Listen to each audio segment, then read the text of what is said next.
I really did my hair and makeup at 8 to 9 p.m. so that I could film this YouTube video. Today I'm going to be going over the things that I do to my hair in order to keep it healthy and promote growth, but really focusing on just like growth. So I have watched countless videos on this because I'm just like super paranoid of like losing my hair as I get older. I know that doesn't often happen for women as much as it does men, but I just want hair on my head for the rest of my life. So I want to make sure that my scalp is healthy and I'm doing things to promote new hair growth. I do heat treat my hair. I like straighten and curl it. I have naturally curly frizzy hair, so I use a flat iron.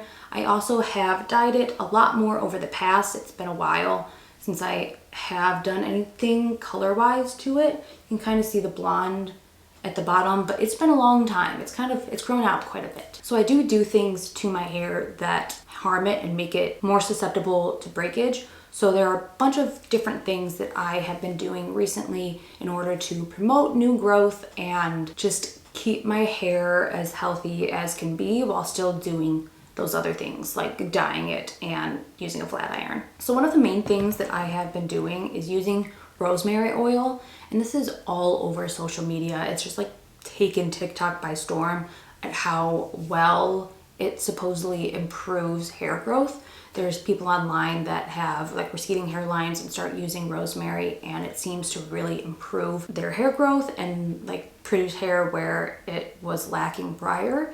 And apparently there are some actual scientific studies that using that along with other things can be very, very helpful for promoting new hair growth and helping areas that might be kind of like receding or balding. I can't tell you the exact scientific specifics, but just know that there are some research studies that seem to be showing that rosemary oil is legit. It's not just like a wives' tale product. And I've seen a lot of dermatologists, estheticians actually recommend it. So I think it's pretty legit. So the product I've been using is the Miel Rosemary Mint Scalp and Hair Strengthening Oil. It's a 2-ounce bottle and it is about $10. I got it at Meijer, but they sell it at Walmart, Target, Amazon, all of basically the big drugstore retail chains. I've been absolutely loving this. It smells really good. It has really great reviews because when I was looking for one, I found a lot that the rosemary oil, it seemed to promote like, hey, this is a hair rosemary oil.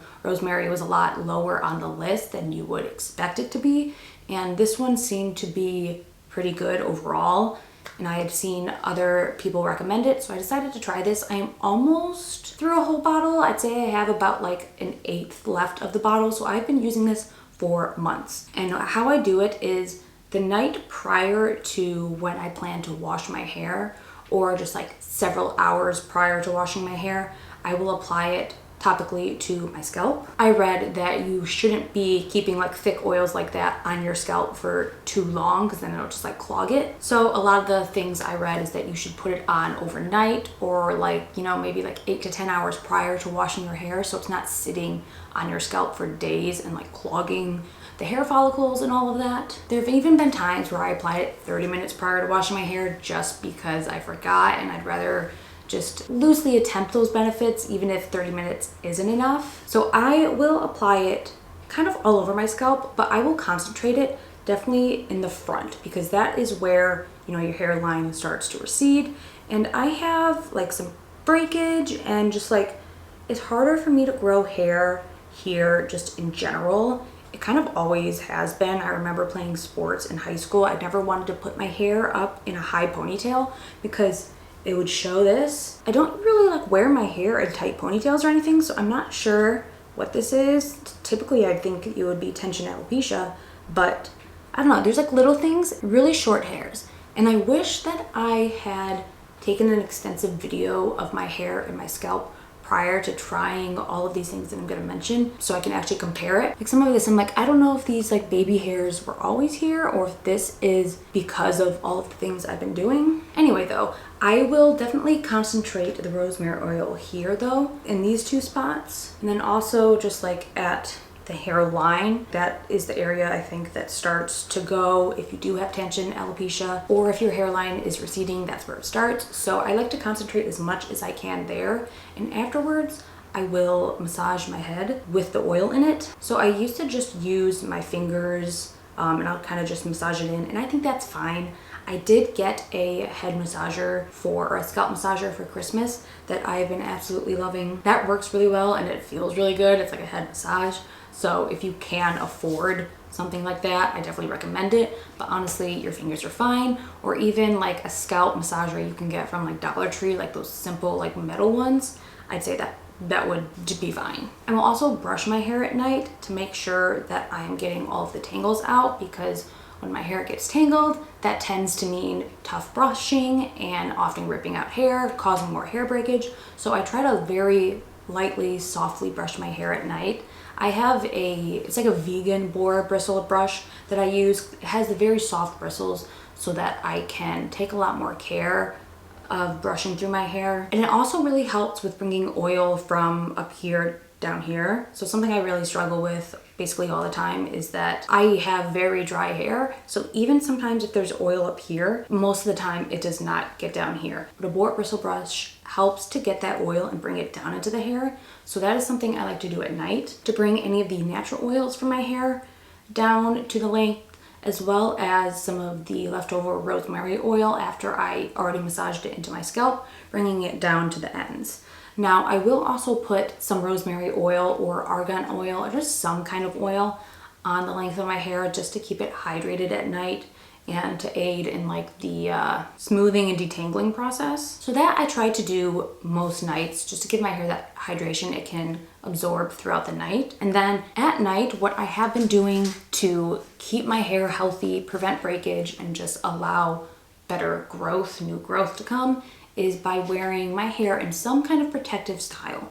So what I often use is a satin bonnet or a silk bonnet that my friend actually got for me just from like the local beauty store. It was like a few dollars. It wasn't very much. And just putting my hair in that and wearing that all night. So that way my hair is protected. It is up. It's not like being like tangled all around while I sleep, because I move around a lot when I sleep. So it makes it less likely to get tangled, less likely for it to like break off, get pulled in your sleep. And silk and satin are supposed to be really good at not taking away the moisture. They really recommend silk pillowcases for this reason. So it's not pulling hydration or moisture from your skin and from your hair. So I sleep with both a silk pillowcase, but I also put that bonnet on. If I'm not wearing the bonnet, I will still try to do some kind of protective hairstyle. So if I'm like traveling and I didn't bring it with me, I will do 2 very loose braids. So I don't want it to be too tight, so that way it's causing any tension. So I just try and do like a loose braid so that it keeps the hair from tangling or getting pulled. And then I will secure it with these satin hair bands I have. And that seems to help way more than if I were just to let my hair go free like this. I know the silk bonnet thing is something that other cultures have already been doing, and we're finally like, oh, maybe we should do that. Maybe we should protect our hair. So thank you to my friend that recommended it, because honestly, life-changing. Just to kind of sum up, I will oil the ends of my hair, put it up in my bonnet, and then sleep on it like that. Aside from when I have the oil on my scalp, I also will try to do head massages. I would do it with my fingers prior, but now that I have the electric one, I really doing that. And I read that that's just really good for stimulating blood flow to your scalp in order to promote growth. So I will do that as often as I can remember to. Now, on to washing hair. This isn't something that I've always done. I just have never really looked at the directions, but shampooing twice. I think a lot of people actually only shampoo once and then go straight into conditioner, but you're supposed to lather, rinse, and repeat, because the way I read it, I think, is that like the first shampoo is kind of loosening up all the oils and the dirt in your hair, and the second shampoo is kind of removing everything. So you have to loosen up all the grime, but then the second shampoo gets everything completely out and like really cleans your scalp. And with how many hair products and things we do, it makes sense that we would need to wash or shampoo twice. I also only wash my hair about once a week because I have very dry hair and my hair is curly. It does not like to be washed because it just wants every ounce of moisture it can get. So if I'm not like working out where I'm sweating or something, once a week is sufficient for my hair. So I'll shampoo twice, and then I also have a scalp massager in my shower that I use to help like really move everything around. This is just one I got for like $1 on Shop Miss A, and the handle broke off of it, but it works still fine. And it's just like a little brush, and I use that once the shampoo is in my hair or on my scalp. I will use that to kind of massage the shampoo into my scalp and help just to like break things up, loosen things up. So I will try to use that to spread it out as much as I can. And again, that's also helping with the blood flow, stimulating the scalp. And it also feels really good. So it's just like an added benefit when I want to do like my full shower routine. It's just like